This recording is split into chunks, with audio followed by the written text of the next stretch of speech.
It's no question that teachers play a fundamental role in the life of a child. And because the teacher-student relationship matters, the teacher-parent relationship matters too. But we don't always know how to form that relationship at the start of a new school year. Well, my next guest says something as small as a thank you email could really make the difference. Educational consultant Michelle Loveday is joining me with ways we can start strong with our child's teacher. It's so great to have you. Great to meet you. So good to be here. Thank you. I'm going to brag on you a little bit because because my goodness. Your resume is impressive. You've been an educator for 21 years, bachelor's in education K through 8, minor in Spanish, master's in reading K through 12, and another master's in education leadership and policy. And you're currently an educational consultant. Education is your thing. Education's my thing, and recently that's up to director now of my own department in the school district, but I do run a consulting company as well. Congratulations. What does an educational consultant do exactly, Michelle? We do just that. We consult on all things education. We have coaches in football and basketball, and in education we need those types of positions as well. So I go out and I work with principals, teachers, and parents to kind of bring that whole community effort in to make things experienced well for the children. It's an important work. I have to imagine it's a rewarding work as well, because everyone you just described wants to come together to make the best possible educational experience for these kids. We all have the same goal in mind, and we have to keep that moving as we go forward. Yeah. And I missed maybe the most important note on your resume, mother of 5. Yes. So you've experienced both sides of it. Absolutely. Well, help us, Michelle, and I fit into this category of wanting to, support our teachers and make a good impression, I guess, strike a good relationship. We don't always know how to do that. If we're talking specifically elementary school teachers, how can we start off strong with them? Oh my goodness, so I'm experiencing it right now. We have back to school night tonight, and we're supposed to be starting school tomorrow. Yeah. And I think for elementary teachers, they send that welcome email. And the first thing that I do is I email a response back and say, thank you, I'm so excited to be in your class. I'm available by email or tech to help you in any different way, and just let them know that I'm there.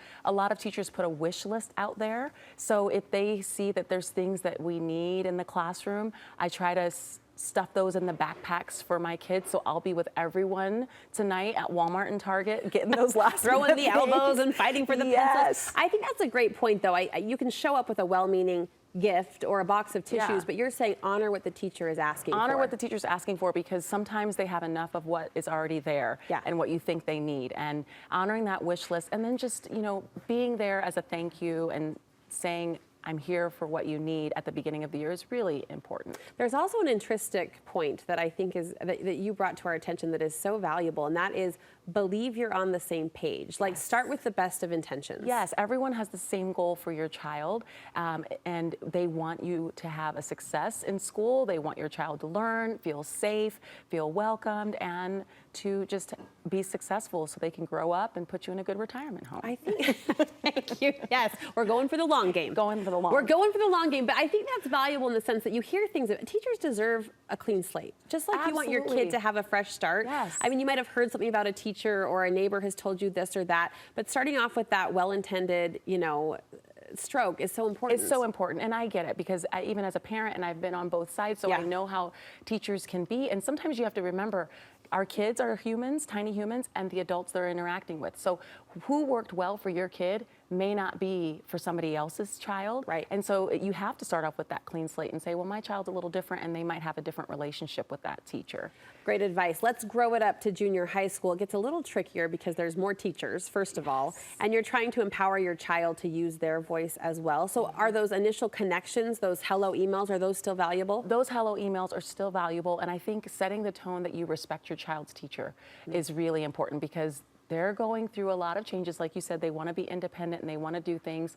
I text my daughter just today on the way here, we're going to back to school night tonight. No, we're not going. Yes, I want to meet those teachers initially, because they give that leeway for the students to answer emails, and just showing that you have that respect, showing up at parent-teacher conferences is really important.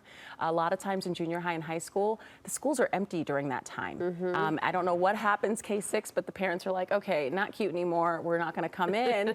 But that's when you need to be there for those teens. That's where you hear different things of what they're doing in classroom, so that you can support the teacher and support your student to turn in homework and to be present in the classroom. Well, and I appreciate it's that. important. I appreciate that point. No, I'm sorry. I appreciate that point that showing up is a sign of respect. Like you're showing your child how to honor the system, right? Honor the teacher through your presence. And you're giving them skills for what be needed later in career and college readiness, right? They have office hours in college that can kind of give you that bump in the grade. Right. You know, and so you're teaching them lifelong skills. You have to show up to your boss's room, and what is that going to look like in the conversation? Right. So you're modeling that behavior for the older kids. Finally, you say we can ask even those junior high school teachers if there's a need on the table that you can help solve or fill. Yeah, absolutely. And there's not that many opportunities for the parties that we have in elementary school, but even little things like signing up for vision screening. I did that last year. I got in, I was able to see what the kids were wearing, so I knew my kids weren't weird in what they were doing. You're doing the outfit check, the t-shirt check. Yes, but I was there at vision screening. My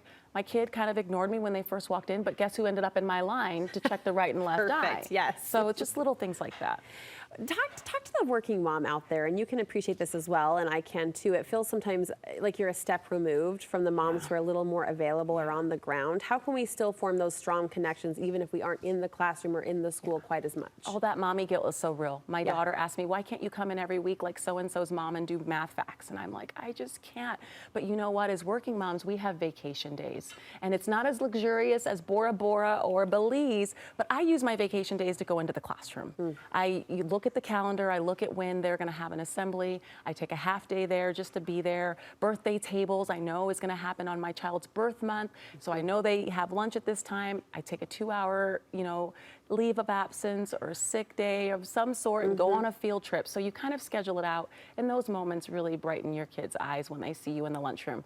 Tip, don't tell them you're coming. Okay. Don't tell your kid you're coming. Okay. Because if something comes up in a meeting and you get long and you don't show up, that disappointment. So I kind of don't let my child know that I'm going to be there unless it's a big field trip and it's big. But birthday table, if I can get there, I get there. Good advice. Yeah. Practical advice. Yes. Michelle, thank you so much. Will you come back sometime? Absolutely. And be that coach in our ear? I think this is really valuable. Where can we find more information about your business? Well, I'm on Instagram at mloveday consulting, and then also on my website, it's lovedayedconsulting.wordpress.org. Love Day Ed Consulting. Thank you so much. Nice to see you. Good advice to start our school year off right.